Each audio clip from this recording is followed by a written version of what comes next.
ചാകര ഈ കേരളത്തിൽ യുണീക്കാണ്. അതായത് കേരളത്തിൽ മാത്രം കാണുന്നൊരു വളരെ കാണുന്നൊരു പ്രതിഭാസമാണ് ചാകര എന്ന് പറയുന്നത്. കേരളത്തിൽ മാത്രം കണ്ട് ഇത് ഇംഗ്ലീഷ് വാക്കാണ് അതിന് കുറച്ചും കൂടെ ചേരുന്നത്. അത് മഡ് ബാങ്ക് എന്ന് പറയും. മഡ് ബാങ്ക് ഇത് സാധാരണഗതിയിൽ നമ്മുടെ പുഴയും നിന്ന് ഒരുപാട് ഈ എക്കലെല്ലാം ഒഴുകി വരുന്നുണ്ട്, സമുദ്രങ്ങളിലേക്ക് എത്തുന്നുണ്ട്.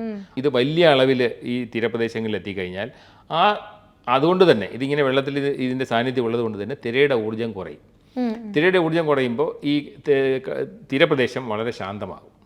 അപ്പോൾ ശാന്തമാകുമ്പോൾ ആ സമയത്ത് പ്രത്യേകിച്ച് ഇത് ഒരുപാട് ജൈവവസ്തുക്കൾ ഇതിനകത്തുണ്ടാകും. ഇത് കഴിക്കാനായിട്ട് ചുറ്റുമുള്ള പ്രദേശങ്ങളിൽ നിന്ന് ഒരുപാട് പ്ലവകങ്ങളും ഉണ്ടാകും. കാരണം വളരെ ന്യൂട്രിയൻ റിച്ച് ആയിട്ടുള്ളൊരു സ്ഥലമായിരിക്കും. അപ്പോൾ അതുകൊണ്ട് തന്നെ അത് കഴിക്കാനായിട്ട് ഒരുപാട് ജീവികൾ അവിടേക്ക് വരും.